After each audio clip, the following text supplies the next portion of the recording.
બનાસકાંઠાના કાંકરેજ તાલુકાના રતનપુરા નજીક નેશનલ હાઈવે પર એક ગમખ્વાર અકસ્માત સર્જાયો છે, જેમાં અજાણ્યા વાહનની ટક્કરે એક બાઇક સવારનું કમકમાટી ભર્યું મોત નીપજ્યું છે।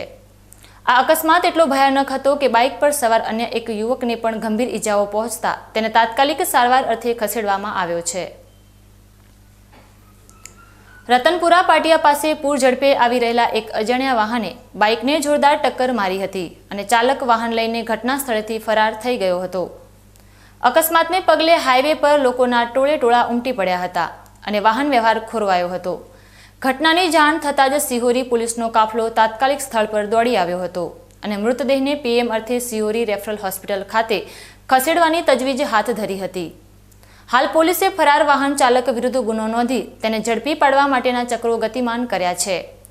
હાઈવે પર સતત વધતા જતા અકસ્માતોની ઘટનાઓ વચ્ચે આ વધુ એક કિસ્સાએ સુરક્ષા સામે સવાલો ઊભા કર્યા છે।